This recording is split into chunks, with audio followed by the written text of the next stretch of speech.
Students, welcome to the GTU studies. આજે ડિપ્લોમાથી degree જે admission લેવા માટે સ્ટુડન્ટ્સ જઈ રહ્યા છે એમના માટે એક એસીપીસી દ્વારા નોટિસ છે એ રિલીઝ કરવામાં આવી છે. એ નોટિસમાં એટલી વસ્તુ લખી છે કે જે હું દર વખતે સ્ટુડન્ટ્સ જે મને અત્યારે ક્વેરી પૂછી રહ્યા છે કે રાઉન્ડ 1માં એડમિશન તો મળી ગયું પણ રિઝલ્ટ નથી આવ્યું હજી 6 સેમેસ્ટરનું 5th સેમેસ્ટર રિમેડિયલનું, તો શું થશે? તો એમને જે હું ગાઈડન્સ આપી રહ્યો હતો એ સેમ ટુ સેમ નોટિસમાં એ લોકોએ પબ્લિશ કર્યું છે કે એઆઈસીટીઈ પ્રમાણે પાસ થવું જરૂરી છે, એટલે રિઝલ્ટ આપવું તો પડશે જ. પણ એસીપીસી એવું કીધું કે 2 રાઉન્ડ પહેલાં એ રિઝલ્ટ આવી જવું જોઈએ, નહીંતર એડમિશન રદ થઈ જશે.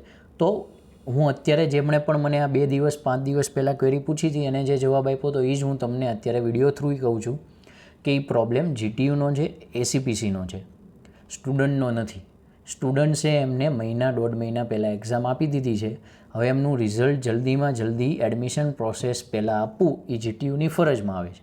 ડીડીસીટી એક્ઝામ જીટીયુએ જ કન્ડક્ટ કરી છે, તો એમને જ એસીપીસી સાથે મળીને આખા શિડ્યુલ પ્રમાણે રિઝલ્ટ આપવાનું રહે છે. જો નથી આપી શકતા તો જીટીયુ એસીપીસીવાળાએ છે એ શિડ્યુલ થોડુંક પાછું લઈ જવું પડે અને આપી શકે છે તો બેટર છે. અને હું કહું છું 100% સ્ટુડન્ટ એટલા નિશ્ચિંત રહે કે જે એમણે કીધું છે કે 2 રાઉન્ડ પહેલાં છે એ પરિણામ આવી જવા જોઈએ તો આવી જશે. 5th 6thનું તો આવી જ જશે. 6thનું રેગ્યુલરનું એ પહેલાં આપશે અને આઈ થિંક છે એ 2-3 દિવસમાં, આમ તો અઠવાડિયું 10 દિવસ કરતા હોય છે, પણ લેટ્સ હોપ કે આ વખતે એ લોકો ઉતાવળ રાખે, કારણ કે 5th રિમિડિયલવાળા ઘણા બધા સ્ટુડન્ટ્સ હોય છે. હવે નથી આવતું તો 6th વાળાનું તો આપશે જ, એટલે 6thમાં જ જેને રિઝલ્ટ પેન્ડિંગ છે એ બેફિકર રહે, કારણ કે એમનું આવી જશે રિઝલ્ટ. હવે વાત રહી 5th રિમિડિયલની, 4th રિમિડિયલની અને 3rd રિમિડિયલની. તો આ લોકોનું રિઝલ્ટ છે એ પેન્ડિંગ રહી શકે છે, કારણ કે 6thનું આપે પછી થોડાક દિવસમાં આપે ત્યાં સુધીમાં એ સેકન્ડ રાઉન્ડ છે એ કમ્પ્લીટ થઈ જાય એવું બને. તો શું કરવું? તો એમણે કીધેલું છે કે સેકન્ડ રાઉન્ડ સુધીમાં એમનું નથી આવતું તો જે પણ એડમિશન એમને મળેલું છે એ કેન્સલ થઈ જશે. અને આવા કિસ્સામાં એમણે જે પણ ફી ભરેલી છે અત્યારે, પ્રાઇવેટ કોલેજ માટે હોય તો 20,000, ગવર્મેન્ટ હોય તો 1,500, TFW હોય તો કોઈ નહીં હોય, ગર્લ્સ હોય છે ગવર્મેન્ટમાં તો કાંઈ નહીં હોય. ટૂંકમાં એને જે પણ ફી ભરી છે એ રિફંડ થઈ જશે. પણ સવાલ છે ફીનો નહીં, એડમિશનનો. તો એડમિશન આપણને મળશે કે કેમ? તો કે તમે એપ્લાય કરી શકશો ફરીવાર, પણ ક્યારે? તો કે તમારું રિઝલ્ટ આવી જાય પછી એ લોકો 3rd રાઉન્ડ બહાર પાડશે અને 3rd રાઉન્ડમાં તમારે ફરીવાર એપ્લાય કરવાનું રહેશે. એટલે રજિસ્ટ્રેશનની ગણાશે, ઓલરેડી થઈ ગયેલું હોય છે, પણ ફરીવાર એમાં ચોઇસ ફિલિંગ કરવાની રહેશે. પણ ખાલી હવે સીટ જે બાકી રહી ગઈ છે એ જ સીટમાં મળશે. એટલે એનો મિનિંગ એવો થયો કે કદાચ આપણને સારી એવી કોલેજમાં અત્યારે મળી ગયું હોય, એની કોલેજની અંદર પછી સીટ ન ખાલી રહી હોય તો આપણે ખાલી રહી ત્યાં લેવું પડશે. એટલે આપણા થોડાક નસીબ છે એ ખરાબ છે, એટલે આપણે એવું થોડુંક કરવું પડશે. નસીબ સાથે સાથે આપણે થોડુંક એવું કર્યું છે, આળસ માર્યા છો. હું પહેલેથી ઘણા બધા સ્ટુડન્ટ્સને કહું છું કે 5th સેમ 4th સેમ સુધીની કોઈ દી બેકલોગ એટીકેટી છે એ બાકી રાખવી નહીં. 4thની તો નહીં જ, 5thની તો કદાચ આવીને આપણે 6માં એક્ઝામ આપીએ એટલે અત્યારે આપણા હાથમાં નથી, પણ 3rd 4thમાં 6ની એક્ઝામ આપો ત્યાં સુધી બાકી રાખો છો અને ખબર હતી કે ડિગ્રી કરવાની છે તો બહુ જ ખરાબ કહેવાય.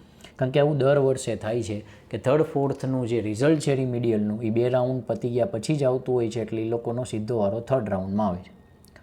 મિકેનિકલ, સિવિલ, ઇલેક્ટ્રિકલ ફિલ્ડવાળાને બહુ પ્રોબ્લેમ નથી આવતો, કારણ કે એ લોકોને ઘણી બધી કોલેજમાં મોસ્ટ ઓફ સીટ છે બાકી જ હોય છે, ખાલી રહી છે, એટલે એમને 3જા રાઉન્ડમાં પણ એ સીટ જે કોલેજમાં જોતી હોય છે ઓલમોસ્ટ મળી જ જવાની છે.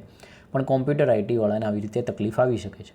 તો અત્યારે તમારા તરફથી કાંઈ નહીં થાય, તમારે એક જ કરવાનું છે કે 5th સેમનું રિઝલ્ટ જો પહેલાં જોતું હોય સેકન્ડ રાઉન્ડ પહેલાં, 3rd 4thનું આપણે આશા રાખીએ, તમે આશા રાખો, હું તો સારું જ ઈચ્છું છું કે આવી જાય 3rd 4thનું તે. તો એના માટે જીટીયુ એક્ઝામિનેશનમાં જીટીયુના જેટલા પણ એક્ઝામ રિલેટેડ નંબર્સ છે ગૂગલમાં સર્ચ કરો અને કોલ કર્યા કરો. જેટલા વધારે સ્ટુડન્ટ્સ કરશે એટલો એને વધારે આઈડિયા આવશે કે સ્ટુડન્ટ્સ હેરાન થાય છે, રિઝલ્ટ આપવું જોઈએ, અથવા તો એસીપીસીને રિક્વેસ્ટ કરો કે થોડુંક આ પ્રમાણે સમજે.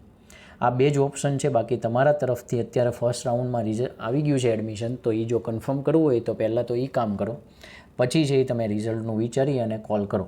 તમે તો રિઝલ્ટ નથી ડિક્લેર કરી શકવાના, એટલે તમારા હાથમાં જે છે એ છે આપણે જીટીયુને કોલ કરી, એટલે કન્ટિન્યુઅસ બધા કોલ કર્યા કરો, એટલે જીટીયુને થોડીક ઉતાવળ લાગે અને એ રિઝલ્ટ છે એ આજકાલમાં જ આપી દે. ને હું તો એવું જ કહું છું કે આવી જ જવું જોઈએ. શું કામ લેટ છે મને નથી સમજાતું. હા, હમણાં જે સબમિશન વાયવાના માર્ક્સની ડેટ હતી એ હજી હમણાં જ પતી એટલે લેટ થઈ શકે, પણ હવે તો ઓનલાઈન જ આખી સિસ્ટમ છે, એટલે તૈયાર થઈને હવે ડિક્લેર થઈ જવું જોઈએ. તો આપણે એવી આશા રાખીએ છીએ કે થઈ જાય. જેટલા પણ સ્ટુડન્ટ્સ પાસ થઈ જશે એ 100% લાયકાતમાં આવી જ જશે, કારણ કે એમને ટકાવારી કીધી છે લાયકાતમાં, પણ પાસ થાય એટલે જીટીયુમાં એ લાયકાતની અંદર આવી જ જતો હોય છે. એટલે આપણે ખાસ બધા સબ્જેક્ટમાં પાસ થવું જરૂરી છે.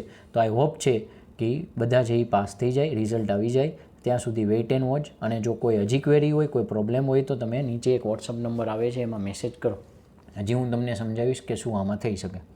ઓકે, બાકી મારા ઓફલાઈન સ્ટુડન્ટ્સ હોય છે એમનો તમે કોન્ટેક્ટ કરો, ભાવનગરમાં હોય તો એમને મેં સમજાવેલું જ છે.